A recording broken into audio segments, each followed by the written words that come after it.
Hi, everyone. I am Julie Roth Novack, the CEO and co-founder of PartySlate. I am really excited for our next fireside chat with some of the leading event professionals in Las Vegas, the one and only Andrea Eppolito. Andrea, so excited for you to be here with us today, an amazing wedding and event planner with a very wide variety of experiences working with venues, and I'll let you tell them more.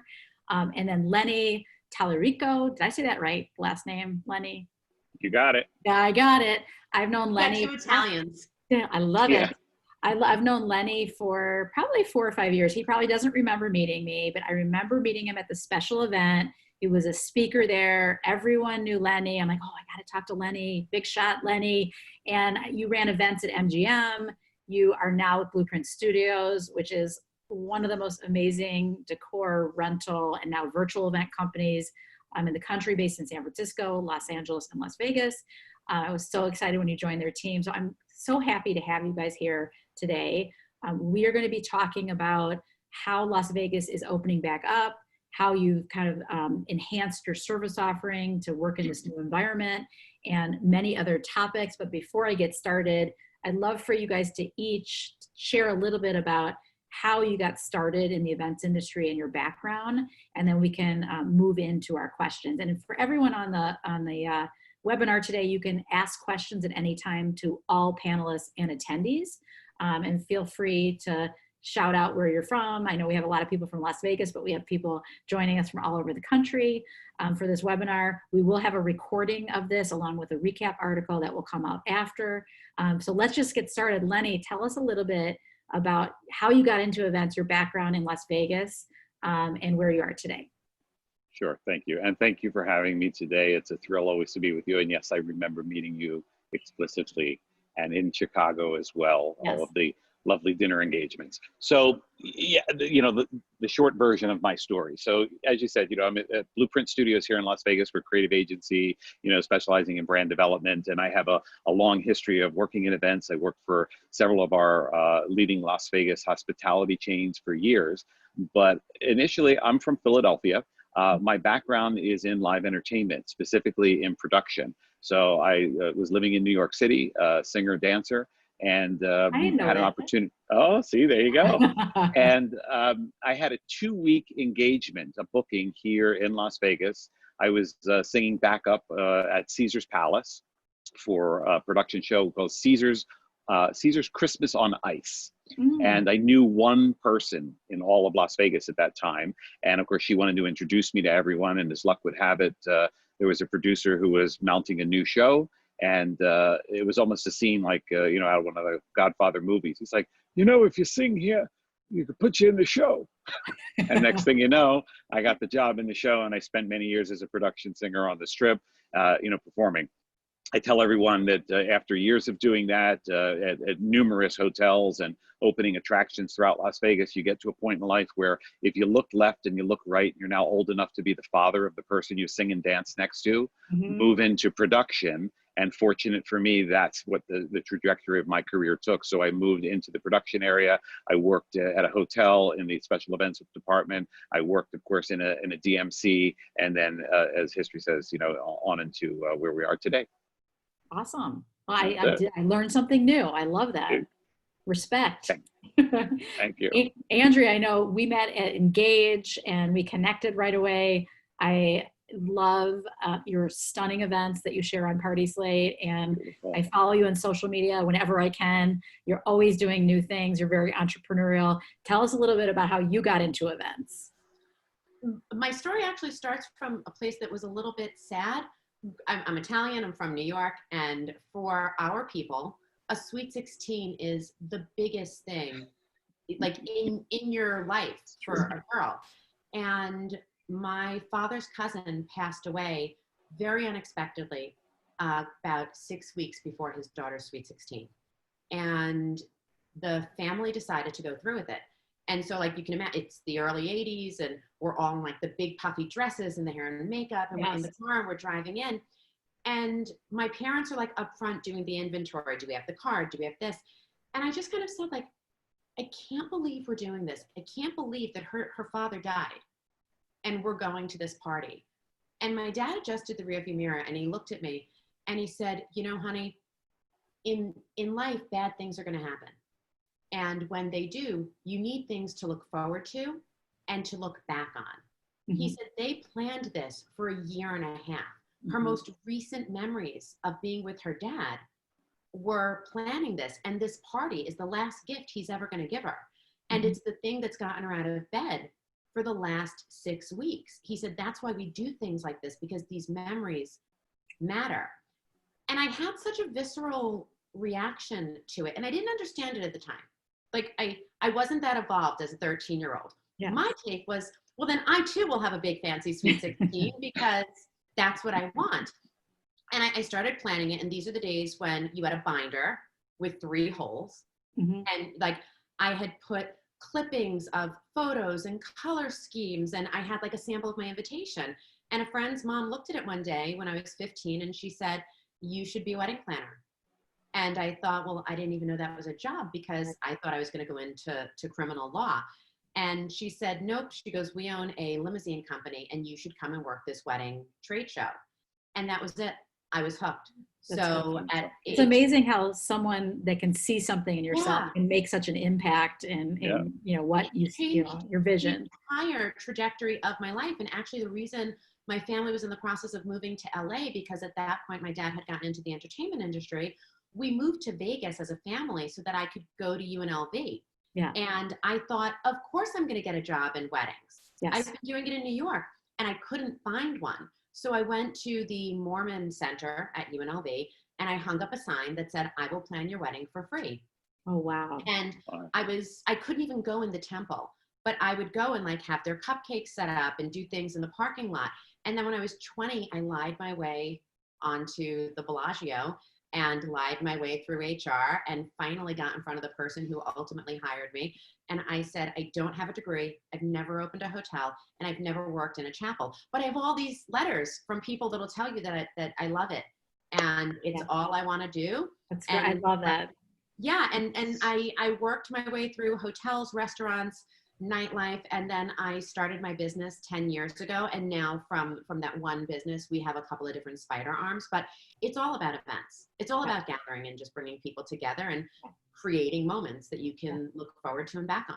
And I that's so important that now that we're in this time of kind of isolation, I know we're craving to be together. So I'm curious how both of you, when the pandemic first hit, I was actually in Las Vegas, Andrea and Lenny, as you know, at the special event, kind of watching this happening. And I'm kind of like, is this going to be big? Is it not? And then flying back on the airplane with everyone with masks on, it was very surreal. Like we knew this was going to be the beginning of something we had not seen before. So when it first hit, maybe you could tell us a little bit about what you were thinking and how you thought about working with your clients to postpone and kind of the initial steps you went through. And then we're going to transition to where are you now and how things are reopening slowly. Sure. I mean, I'll jump in. So, you know, I mean, I think all of us are in agreement that we're in unprecedented times. I mean, we are living through a once in 100-year occurrence. So, you know, the first approach for everyone is, and for us, was with empathy, okay, and understanding what everyone was going through. Not everybody was going through the same experience. I mean, you know, everybody has different personal challenges, whether they were financial challenges, whatever those challenges were. So to say, okay, what can we do first to just get to a point where everyone is comfortable and we say, what are we going to do for the immediate next steps? I mean, I can only imagine for some of the people who are out there, you know, from one day to the next, having to stay home and figure out how they're going to teach new math.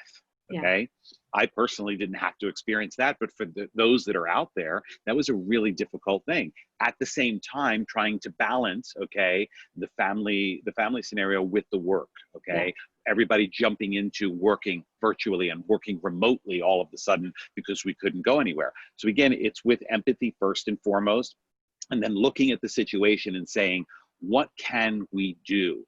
As Andrea states, we're in the live event business, well, which is, you know, for all intents and purposes, it shut down in 24 hours, it shut down, okay?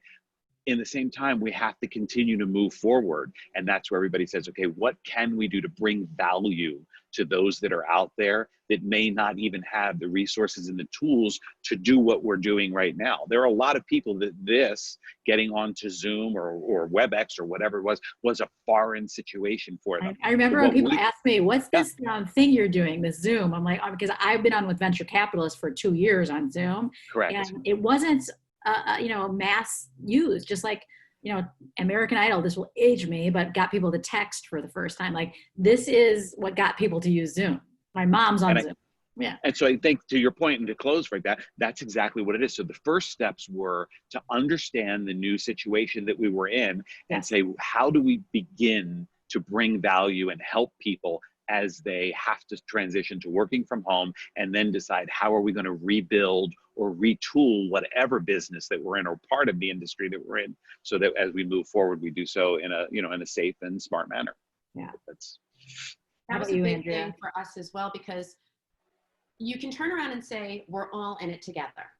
But the reality is this is a very solitary experience, because you're at home by yourself. You're with your significant other, you're with your children, or you're completely alone. And at 2 o'clock in the morning, when the panic sets in and the anxiety comes, it's really isolating. Yeah. And there's no guidebook. There's no great place to go. Even health professionals and government agencies, and from one city and county to the next, there's no continuity. Mm-hmm. And so, to echo what Lenny said, my first thing was to come at this from a place of humanity and reach out to all of my clients and also my partners, because nothing in my head gets done without the talents of 100 other people. And so my first thing was to check in and say, are you okay? Mm-hmm. Don't worry about the event. Don't worry about that. What do you need? Like, as a person on the planet right now in this minute, what do you need? And every client needed something different. Some needed to say, like, I have to just stop. I need to put the hold on this. And I know my wedding is in 6 weeks, but I can't physically move forward. Mm-hmm. And so that took me on one trajectory where I had other people saying, I'm coming in from another country in 14 months. This will be done. Yeah. I want to keep moving because I need that to look forward to get me through the next 24 hours, because for them, it was about emotional survival. Yeah. So I actually charted, these are the active clients I have. This is what they need. And I correlated their needs to task lists. That's great. So, but since then, it's really been, because we're now 12 weeks into this. Mm-hmm. My big question is, how do I maintain relevancy to my clients who've invested a lot of time and a lot of money and a big emotional connection with me? How do I stay important to them when their wedding or event is now pushed back 15 months? Yeah. And everything is done. What do I, you can only send so many hi messages. I had to figure out a way to add value to their going basis. What have you been doing to stay connected that doesn't seem like, gratuitous, like you're just reaching out to add value? And I know from a PartySlate perspective, we're doing these digital events and I'm teaching SEO and Pinterest, and that's really been great for us. We get 500 or 1,000 people that want kind of that digital marketing education. And that's what we've been doing to stay relevant and to help the industry that we love, that's suffering right now. But what are those things you could do to help your clients, get through this tough time? So it's a lot of stalking for me. It's honestly a lot of online stalking, but then also going to the people that I have a connection to and that I have a relationship with and pulling from them. So clients that I have who've never had to work from home before, who are suddenly working from home and finding it really difficult. I went to a couple of DJs and said, hey, do you have any cool office mixes?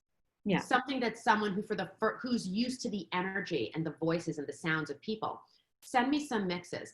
And I just layer them out and I send them out sporadically, hey, happy Monday. I hope working from home is going well. I just got this cool mix from the guy who's going to DJ your wedding. You should hear it. And sending it to them. Or, tapping chefs that I know from my hotel days and my restaurant days. So many people, especially in the cities, my New York, my Brooklyn, my Bronx clients, have not had to cook for family, and saying, can you shoot me over a quick like recipe of how somebody who's used to living on takeout, what can they make that's easy? Yeah. And sending some of my brides and grooms things and saying like, hey, it's a great time to start learning. Here's the shopping list. Here's a picture. That's great. Just to show them that I care about them beyond the financial exchange of their wedding.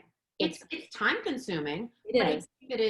But it's also thoughtful. It's not just random things. You're thinking about what situation they're in, and then you're providing value. And I don't know, Lenny, what are you doing to stay connected, especially to these corporate clients that have these big events that are coming up? Well, it's similar. I mean, I love the idea of what you just said about the music mix. I think that's a brilliant idea, Andrea. But again, it's those personalized touch points. Okay, we know that not everybody is running back to a conference at this point in time. So we're saying, okay, in the interim, what are the things that we can give them that will help them in the future for tools?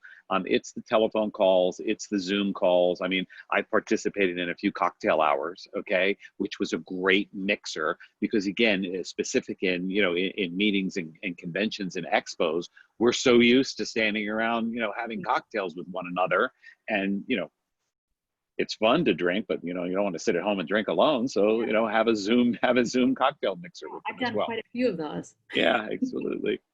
And so now that we've never been so encouraged to drink alone during the day. It's such a different world. So now different parts of the country, PartySlate has, not a physical presence, but, event professionals and venues from really all over the country, largely in about 16 different metro areas. And so we're seeing the opening happen at different rates. So in Chicago, I think we're similar to Vegas. We can have events up to 50 and, hopefully that will change. Again, everyone asks me, what's going to happen with the vaccine? I'm like, I'm not Dr. Fauci. I don't know, but I wish I did know. And I'm going to ask you guys that. When is it going to open up? No. And I'm just curious, what is happening on the ground in Las Vegas, being such a big events town, not only for weddings, but for large scale corporate events that require travel?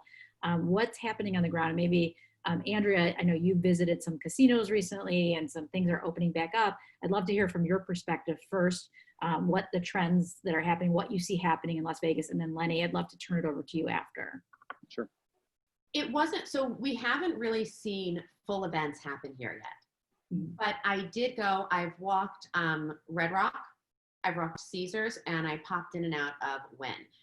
I was very kind of like, I don't know how this is going to feel, because part of the allure of Vegas, what you come here for, is the immense amount of freedom, the freedom to move and touch and see and taste things that you normally wouldn't in your own corner of the world. The idea of being scanned and wand and, kind of herded into a direction was very uncomfortable for me in my head. When I went, it wasn't. It felt, and maybe it's because we've been so like bored in the house and in the house bored. Maybe it's just like, I'm so happy to see people who I'm not related to. But like, you went in, the thermal scanning is incredibly, it's very discreet. Mm-hmm. The way that and this is where Vegas has a core competency level that so many cities just don't have. We have, on one block, we have the absolute best that hospitality has to offer in every faction. They've been able to set the spaces up to where you're naturally drawn to following paths that you need to follow, to where you don't realize that you're being directed. You don't realize that when you go by the door that there's napkins or that there's sanitizer. You do, but you don't. It's a very unconscious signaling. If you're at the Wynn, it's really interesting. If you sit to have a meeting, like at a bar or a restaurant, one of my girlfriends went, they are giving you, do you remember when you used to go and used to get a purse chair? Yes. So that women didn't have to put their purse on the floor. They had a little chair. They're giving you mask coasters. So you're presented with a beautiful branded high quality mask. And then when you take it off, because you're going to be eating or drinking or whatever, they actually have like this beautiful platter that you can place your individual mask on. Wow. It's so well thought out. It's such a small touch, but it really makes, it gives you a sense of comfort in that you're able to operate in this is just a new constraint. You're able to operate in the new constraint. But then on top of it, it's such a beautiful and lovely way to do it that you feel comfortable engaging, because it really says the win as a property has thought of everything. Yes. That if you're going to take it off, So interesting. you have to put it somewhere. Right. So put it someplace safe so that when you re-engage with it, you have the same level of It's cleanliness. almost like having the chopsticks holder. You don't have to put it on the table. Yeah, and it's amazing.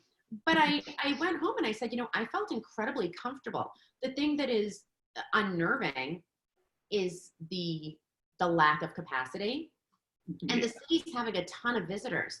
It's just what we're used to, what Lenny and I are used to moving through in terms of volume of people, Right. is so drastically cut back. But like, I'm not gonna lie, I found myself kind of complaining about traffic, like driving on the strip yesterday. I was like, where are all these people coming from? And then I was like, I don't have a right to complain about traffic right now. Pull it back a little bit. Traffic's good. There you go, perspective. Have you been out, Lenny? I'm out. Actually, I'm You're at speaking office. today actually from our studios. So we're here at Blueprint Studios, and I'm out and about. But yeah, I've been out. I've been checking out a lot of the local establishments. I did peek my nose into Bellagio just to understand what was going on.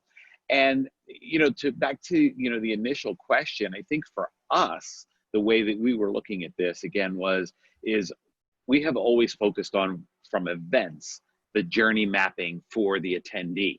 Yes. So what we're working on and helping properties, and some of the properties are in a bit of a pinch right now. You have a property that's scaled for 8,000 people capacity, and they're being told that on paper you're down to 800. Okay, and we'll see where that's going to go until.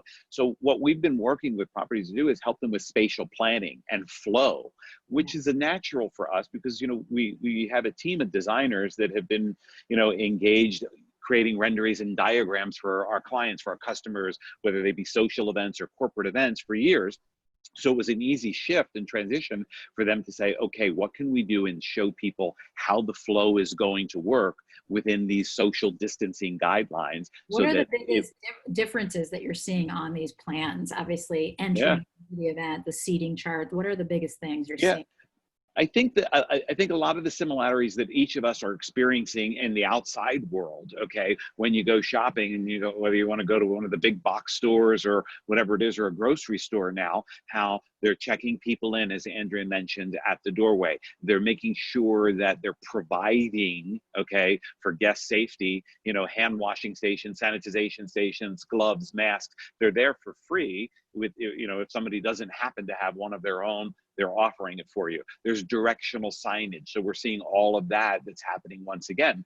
But even the rethinking of, waiting in line for check-in is not the same experience that it once was. So the shifting to the mobile apps that are being developed, okay, so that people can have one-touch check-in on their phone, but in the event that they do have to go up to a registration desk or information desk, that those information desks don't look a thing like they used to in the past, with partitions and barricades and the things that are necessary. And once again, as I said, that comes back to the spatial planning aspect, is how do we work with venues to help them work within the current capacities as we scale back up to what their normal capacity would be.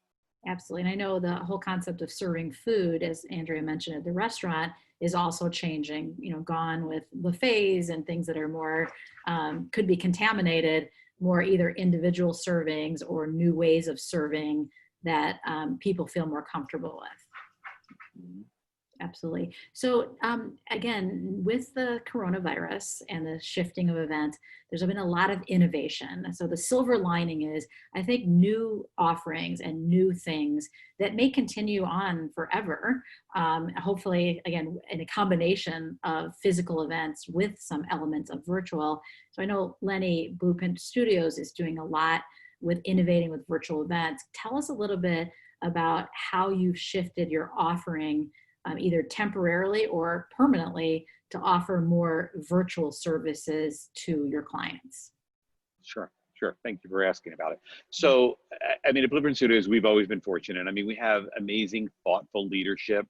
They continue to maintain the cutting edge in the industry and say, what do we do? How do we do it differently than it's been done before? So this certainly presented quite a challenge for, for all of us in the industry, and in particular our company. But as I stated, we've always employed a team of designers. Those designers have created beautiful renderings where, Andrea and our clients would come into a room and say, wow, this room looks just like the rendering. Well, right now we're not able to produce those rooms, okay? So what we've decided to do is we've helped people to invite them inside of that rendering, become an interactive experience for them. So while this Zoom meeting that we're on today is virtual, how do we find a way to make that engaging and on brand and messaging for those people? And that's what the shift to virtual in the immediacy is. Hybrid, as we begin to scale back up to pre-pandemic capacities, this is not going to go away. We have gotten a taste of this, and there are people that are going to say, hey, this is the way I want to go. We're still all in the live event industry, and that's what we need to get back to. People, inherently need to have that interaction, but there will be some, depending on where they're located geographically, and what their comfort level is, are going to be slower than others in coming back to that live experience. So we're developing ways that they can still participate to their comfort level. Partnering with properties that are saying we're no longer bringing 5,000 or 8,000 people to one conference, but we may get to the point where we do multiple conferences in 3 or 4 different locations with 1,000 or 1,500 people, and there's a way to virtually connect them and tie them all together. Now that's not new, okay? What's new about it is the way that we are helping to display that and helping to make it more interactive and engaging. I think a number of us, I'll speak for personally, after the first 2 weeks of this, how many people were zoomed out? Where you were like, oh, if I have to sit in front of a camera, again, you get to the point where you get weary of that. So you're having to find and develop solutions where people can engage, okay, and you can still get interesting content out to them that's important. Think about trainings. I mean, there are many companies that they still have to get products and services, and they have to train their teams and get that information out there. So how are we able to do that if they can't bring their entire sales force together? So that was really what the impetus behind us shifting and pivoting to the virtual and hybrid solutions until we can scale back up to live. Because make no bones about it, I mean, we have an amazing inventory that's sitting here, and it's ready for people to engage with once again. Amazing. And again, we've done several events together, and I can't wait till you can get your warehouse open again. And obviously you're doing some events now, but smaller events. I can't wait. It's funny I mean, just not to cut you. The funny thing is that, we were doing events all through the pandemic. It was interesting to see that there were healthcare organizations that didn't know how to do what Andrea or our teams do, and say, how do I put this together? How do I put signage out? How do I make it safe? How do I give these people a safe environment? So we were out there creating, emergency triage stations inside tents for local organizations so that people could go in and become tested, but we did it in such a way that they're not frightened, okay? And that's why they reach out to planners in particular and creators to say, we know we need to do this, but we need to make sure that it's not scaring people. It's a different kind of event that no one in a lifetime thought we would have to create, but it's amazing. You can use your skills to help these frontline workers. And Andrea, tell me about, I know you're always doing amazing things, and I know you're helping some venues, consulting with them. I would love to hear how you're thinking about consulting with venues to open safely. And I believe you're helping a new venue open as well. We do. So we've got a couple of different things. We do, I do wedding and event planning, and in that I only do about 6 events a year. This kind of stuff, like I did help a couple that really just wanted to get married. We did an elopement and we had their family Zoom in, and I'll share those, my behind the scenes pictures and videos. It doesn't take the place of the big real wedding. It's not a substitute. What we're telling everybody is marry now, celebrate later.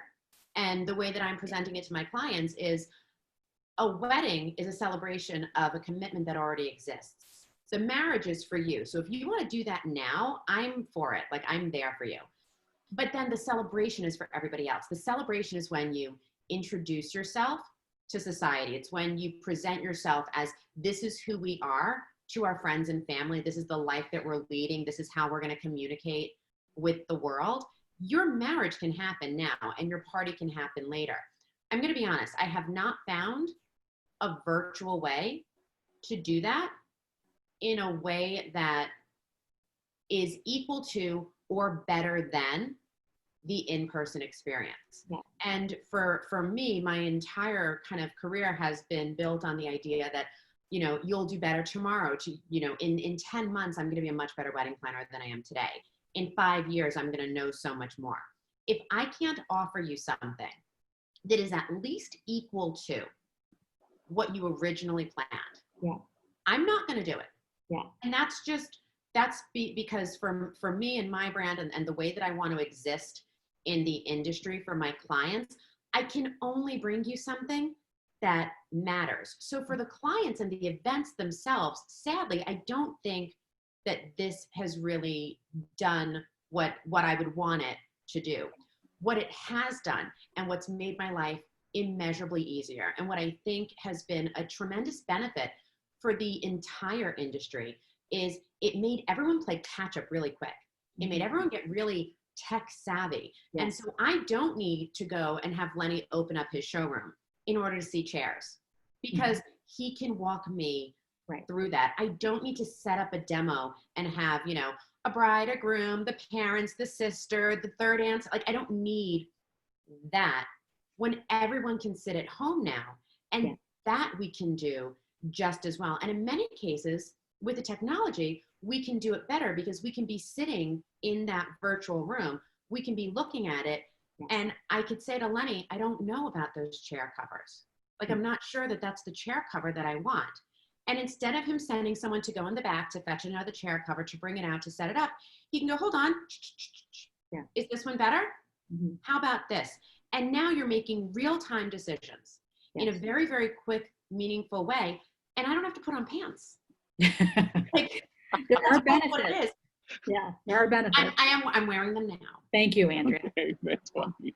No, but I have found that, you know, being in the tech industry for so many years, we had been using this more, but sometimes when you're working with people outside of the tech industry, so working with event professionals, there wasn't the comfort level of pressing on a link and joining a video. And now, again, like my mom is doing video Zooms twice a day, everyone's doing it. I do think it's going to be transformational on how you do this with meetings and collaboration. And in some cases, again, sharing the screen, like even for PartySlate, where we're showing, hey, we just launched a new feature, multiple cover photos, we can actually show them real time versus being on a phone call. It really is a very good thing that's going to be coming from this pandemic. Yeah. It's for business, for what we do behind the scenes. Yes. I think that that's just going to continue happening. Yes. Even if you look at education. Yes. I mean, I was one of the people, like Lenny said, that I had to learn how to homeschool my kids. Yes. And I was very fortunate that my kids go to a fantastic charter school that's very art driven and very technology driven. Yes. But I still turned around and I reached out to my son's teacher because he was in 5th grade. And I said, so we're done. Yeah. Like every day we're done in a couple of hours. I have to ask, like, I give you my child for 7 hours.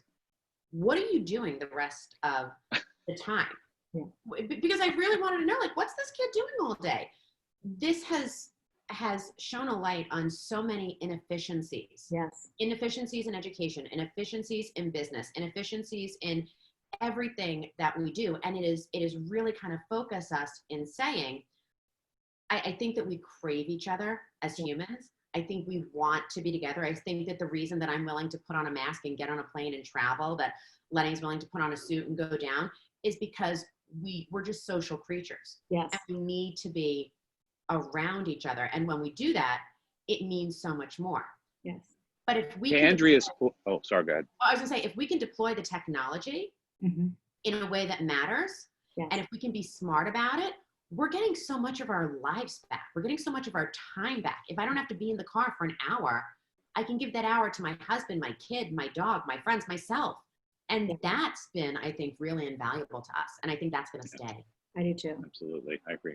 Yeah, what I was going to say, Andrea, too, to touch on what you were talking about, education as well. It did expose a lot for people who are out there to see who was positioned to shift and not. I am on faculty, I think you guys know this, over at TISO, the International School of Hospitality. And those are the certificate-based programs for people that are getting into our industry. And from one day to the next, for school to all of a sudden say, we can't have students in the building.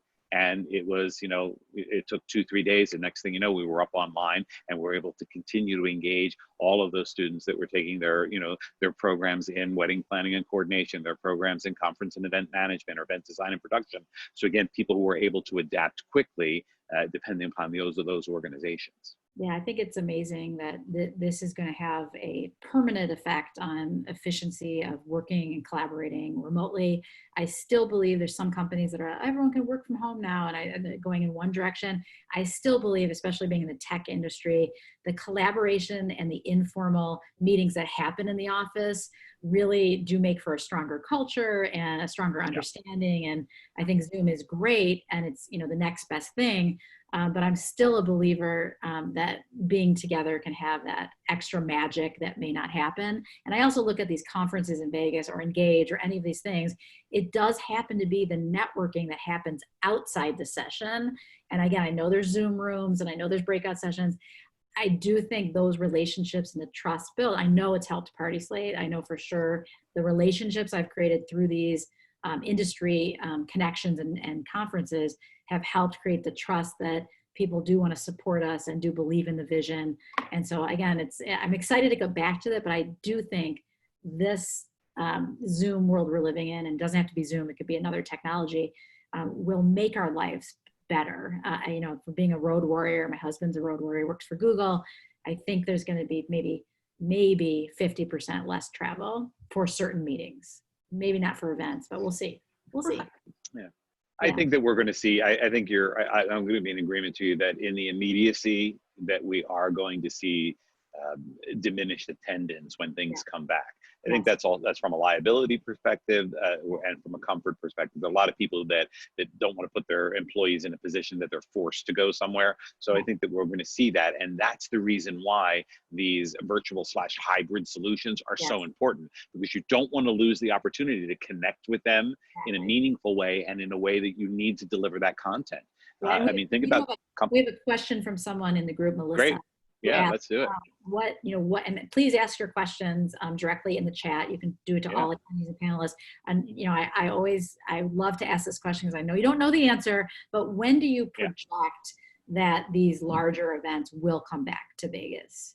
When do you think, I know we talked before the call, we talked about, treatment improvements will make a huge impact. And then obviously vaccine, we're hopeful, as if I'm the doctor here, that if a vaccine could come in January, February, who knows what they're saying, that would make a huge impact. There's a lot of ifs there. What is your sense on, I know no one knows, when they'll come back?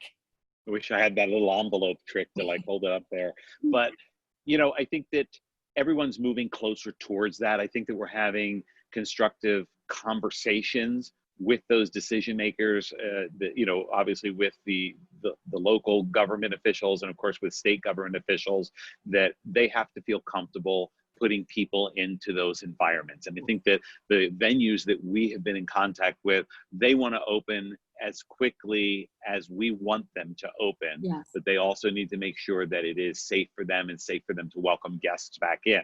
I don't think that any of us have illusions that in September we're going to see, a 10,000 person conference that's going to just magically appear. That's not happening. We may scale up through the fall, but I really believe that, January, when we heard the announcement that CES is still on track and they're moving forward, I think that I see that as a strong positive signal that that's the window that we're looking at. So we're working on everything that's going to have to be virtual and hybrid up through that point, with the hope that we don't have any recurrences that pop up. That's at least my perspective from what I'm hearing.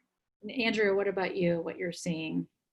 So for wedding, I'm really hoping that by the fall, we're in a place where we can do, say, 150 to 250.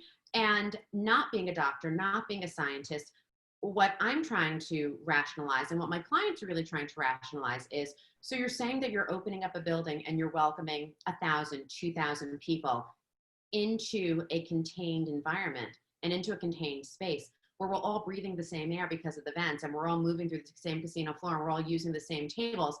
Why can't I have my wedding of 250? Why can't I bring 300 people or even 175 into one space if you're able to do this?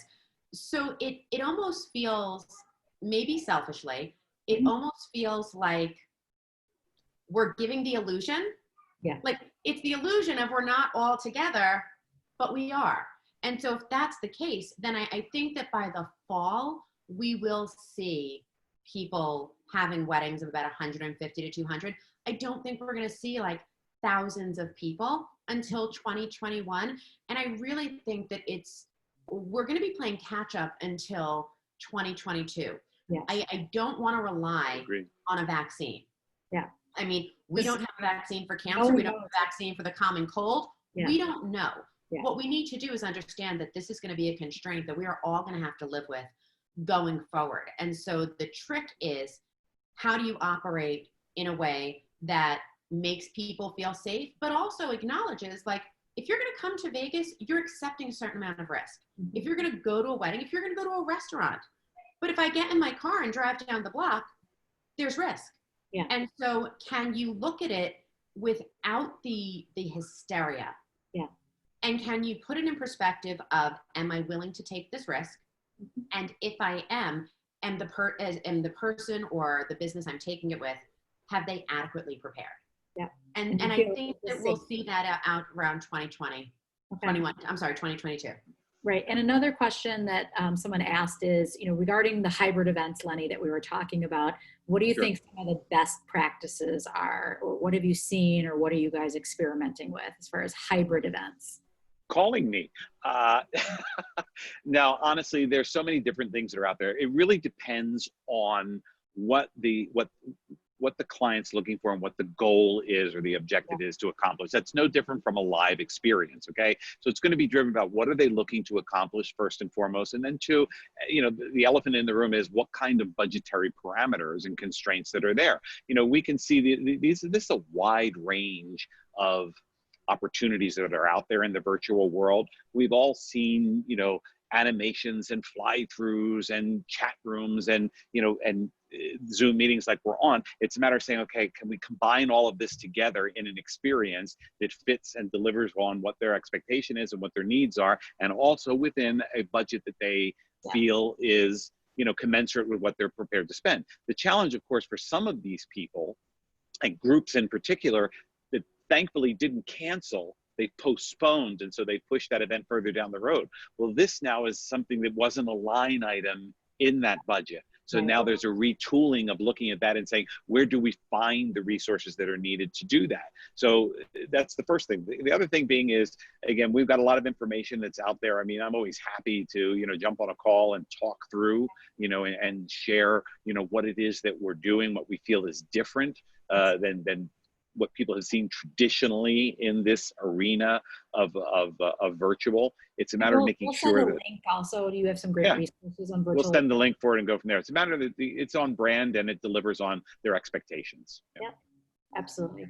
Another question we have is curious, maybe Andrea, from your perspective, now that you're starting to plan events down the road, are you seeing kind of discounts? Are you seeing deals? I know some people are doing non-Saturday night events because the events are all booked on those Saturday nights. Like, what are you seeing as far as the world as it's opening back up, as far as, opportunities to maybe even get extra things or perks? Because let's be honest, it might be a buyer's market, for a while because the economy is down. I'll tell you what I'm seeing, and I'll tell you what my feeling is. There are some places that are doing discounts. And I think that if you are a business owner, if you are a venue, if you're a photographer, like if you're somebody who looks at the landscape and says, I have to pay my rent and I have kids to feed, and so I'm going to go ahead and I'm going to do whatever it is I need to do. I highly respect somebody's position, and I think everybody needs to make the best choices for their individual business. Mhm. That said, what worries me and what concerns me, and the reason that I don't get into that with the venues that and there's ways to do it well. A Thursday night wedding is going to give you more buying power Yes. than a Saturday night wedding. Yep. The space is not worth as much. Yeah. Just the real estate isn't worth as much. And so, yeah, of course, you'll pay a lesser rental, a lower food and beverage minimum, something like that. I think that that's a very equitable, smart way of doing things. I really struggle with the idea of discounting out of fear. Mhm. I think that a quality product and a quality service actually is worth more now than ever, because in a time of uncertainty, when you don't know what's happening, do you want a discounted person being responsible, or a discounted venue? Price is indicative of value. Yeah. And so the idea that I would go to Lenny and say that chair should now be 50% less, that chair now should be 50% more, because of the care and the time and the expert attention that needs to be paid to All the health and safety precautions. Yeah. Absolutely. I don't think that that is smart. And I think that anytime that you offer you light in order to survive the next 6 months or the next 9 months, I think that you do your brand a disservice. Because if I started cutting down my prices or saying, well, I only do weddings with this kind of budget, but I'm desperate, so I'll do it. In 18 months, there's no trust factor with my core clientele. The people who would be looking at me saying, oh, she does $500,000 weddings, she does $1 million weddings, are now confused. Mhm. I've set myself back 5 years. And I think that that's a tremendous mistake. I also think that there are people who are not going to survive the pandemic. Yeah. And I think that's okay. I think that maybe this is an opportunity to turn around and to really drill down into, who am I? What do I do well? What's my service? Am I here because there is no other option? I can't do anything else but this. Not because I don't have the skill set, but because this is the thing that wakes up and moves me every day. And so I got really, really specific into who I am, who my clients are, and everything became about becoming more out there. Yeah. Whereas if I spoke to a bigger pool of people and I started discounting and saying, like, you can now have a Bellagio wedding at a station's price, what happens in a year? I think it has been a good time for people to really work with their company, look internally on what you want to be and how to build your brand. And talking about building brand, you both of your companies and your skill set, you have great social media presence. Your PartySlate profiles, I have to brag for a second, are amazing. I'd love it. I'm going to just share my screen, and I'd love for you guys to talk a little bit about how you've taken this time, hold on one second, to actually build out your digital presence and how you're communicating. So Andrea, your profile, just to start, and for those of people that are new to PartySlate, you can create a free PartySlate profile by just going to partyslate.com and clicking the 4 pros button in the corner. You can apply. We do make sure you have professional photos, or you look at your website. I invite you into the PartySlate community. So you have a gorgeous profile. Tell us a little bit about your brand and how you've been building it through PartySlate. I'll just quickly go through this.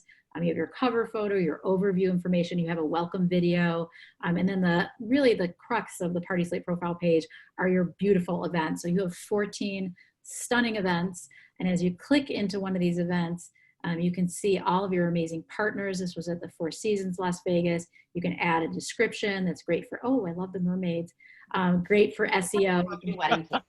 You can show the cake and the food and beverage. And what we really like is, especially now that smaller events coming back, you can actually show a combination of small events and large events. So talk a little bit about kind of what you've been doing to stay connected through kind of to build your digital brand.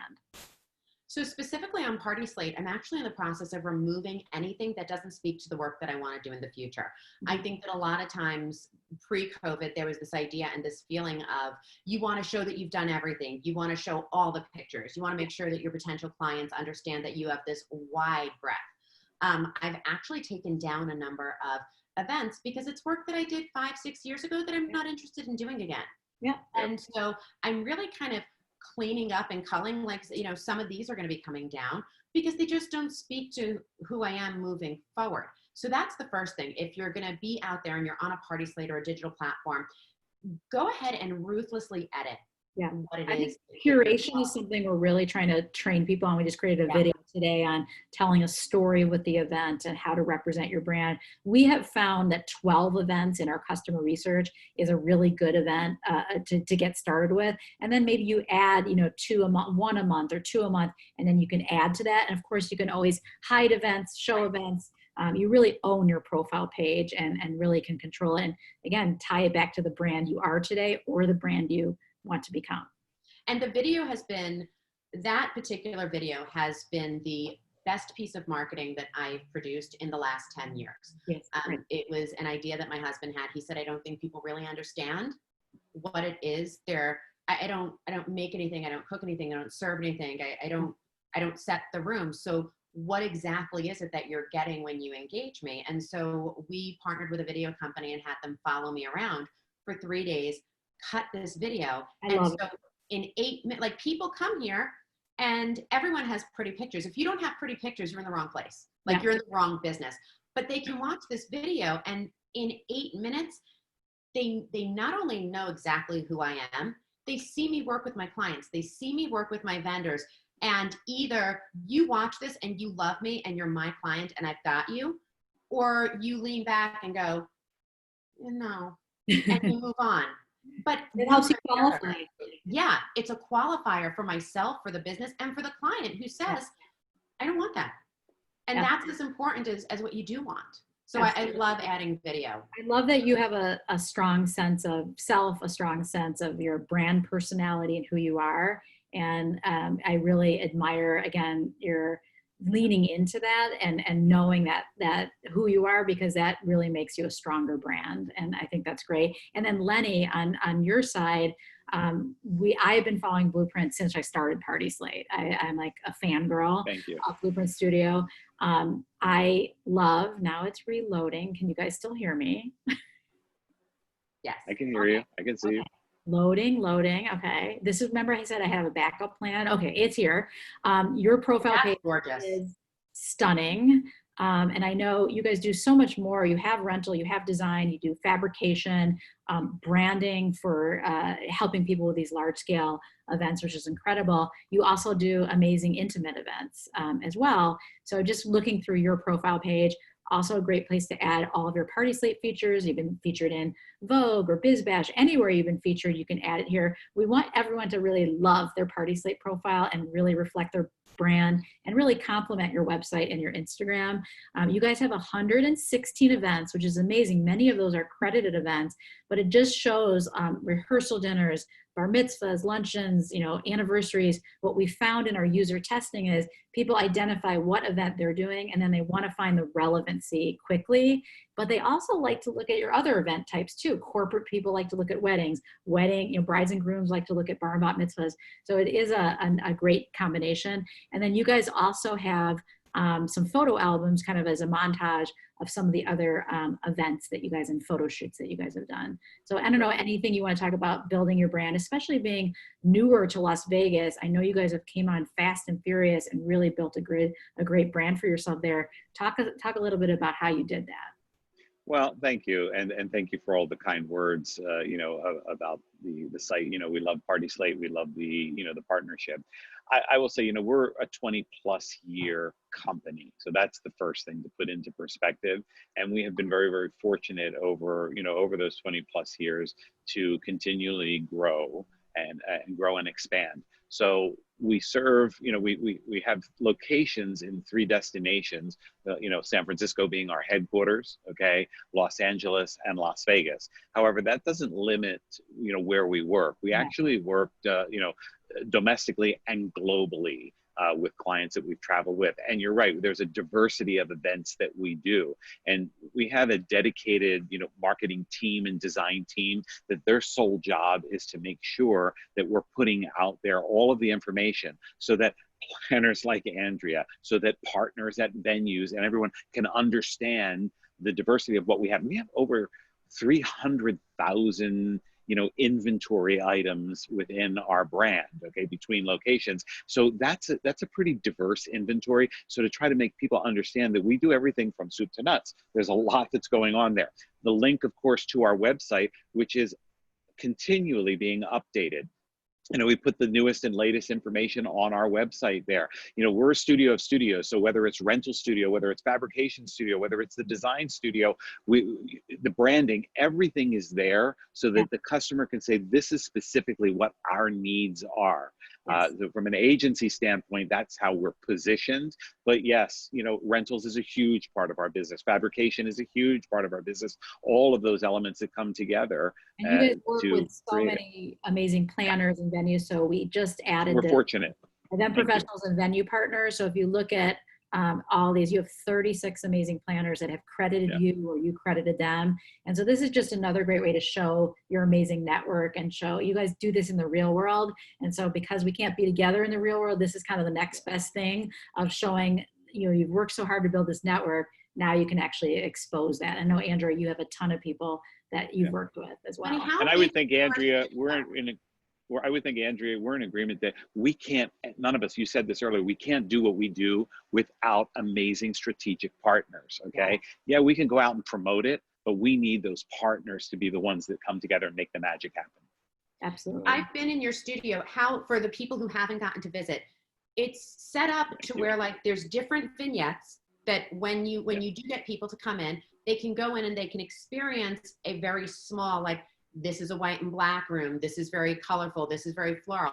How big, for people who want to get out, how big is your studio? So it depends on which location that we're talking about, but all in here in Las Vegas, I mean, we are a 150,000 square foot facility here in Las Vegas. The studio portion alone that we're sitting in, I'm going to dare say that I'm sitting in there today. We're probably a good 25,000 square foot of showroom space dedicated just to that. It changes out multiple times a year. We are larger than that, of course, in San Francisco. We have, a very dynamic space there. And then, of course, in Southern California and Los Angeles, we have a great space there as well. So depending on what market people are in, there's an opportunity for them to come and, as you said, experience the products, because it's one thing to look at it online, but it's another thing to touch it and feel it. I mean, in your world in particular, you have very demanding and specific clientele with needs. They want to know, what does this feel like when I sit at that on that chair or on that sofa or at that table or whatever it happens to be the product. So yeah, thank you for pointing that out, though. We're fortunate. And so we only have 3 more minutes, and I know I could talk all day to you guys, but we're wrapping up in 3 minutes. Any last advice for companies? So many of the industry is struggling right now, and we're building back up, and we know there's light at the end of the tunnel, but it might take us a while to get there. Any advice for your event professional colleagues that are feeling it right now? And again, we've been impacted. Everyone's been impacted. Any advice for them? I'll start with you, Lenny. Sure. The most important thing is for everybody to continue to understand that this too shall pass. We will get past this, okay? What we look like on the other side, only, we can all guess what that's going to be. But we have an opportunity to reinvent. And I believe, again, Andrew, you mentioned this early on.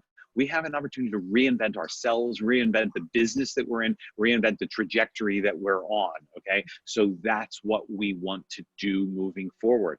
Everybody needs to take time to breathe.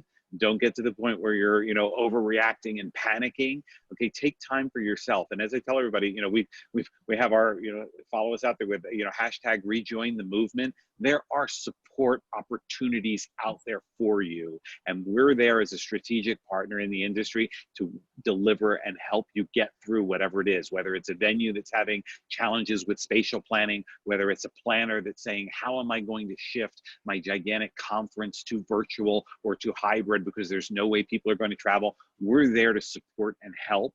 And just know that if we can do it for you, we will. And if we can't, we're going to find solutions that we can help direct you towards. So take it easy, guys, and just hang in there, and we'll get past this together. Thank you. Andrea, any last? I would just say, don't hide. Don't hide from your clients. Don't hide from your people. You need to, even though none of us caused this, it's our responsibility now to take ownership and to step into the role of a leader. So own the conversations, initiate the conversations, reach out to people. And it's okay to say, you know what? I truly don't know, but based on the best information I have today, here it is. And I think that being honest, being open, being available, and being willing to have the hard conversations really creates a sense of vulnerability and authenticity and trust. And this is when we earn our money. This is when we show our value. And I think that we're all going to get more valuable, not less. Yeah, I think that when there's really hard times, limited resources, that's when innovation and new ideas come out, because you have no choice. You have to innovate. When we're all really comfortable and growing and everything's great, it doesn't force that critical thinking or focus on who you are as a brand. So I do think good things are going to come from it. I feel for everyone. I love this industry so much, and the creativity and all of the businesses, that make other people, like you said earlier, Andrea, celebrate life's, whether it's a corporate event celebrating employees or a special milestone. And, events will always be a big part. Anyone who's predicting they're going to go away, that's not going to happen. I've heard that before. I've been in digital for 20 years. Never. And so one way we are giving back to the industry is this series of digital events. So I just want to thank you guys for joining us. You're industry leaders in Vegas and known across the country. And I really appreciate all your advice and insight. Next week, I'm inviting Gertie Design, who is an incredible planner out of New York. And we're going to be talking about how to build a strong, inclusive brand, going along with the Black Lives Matter movement. We really want to lean into how we make sure we're doing everything we can, but also thinking authentically about your brand and how to really integrate inclusivity and equity and diversity, as opposed to just some social media posts. That's important too. But doing this all together, we're gonna have a great conversation on Tuesday. And then Thursday, we are having our first hybrid virtual event with Kehoe Designs, where we will be going into their virtual studio and actually doing, and again, I'm gonna learn a lot because I've never done one, actually having an executive producer who actually can produce a partially in person, not a lot of people, and partial fireside chat with Tom Kehoe to talk about what's going on here in Chicago. That'd be really cool. Yeah, so I hope you can join us next week. We will send you a recap of this. Thank you again, Lenny and Andrea. I really appreciate Thank you so much for having us. Miss you both, and I hope we can celebrate soon together. We will. Thank you, guys. Thanks, Good luck to everybody out there. Bye.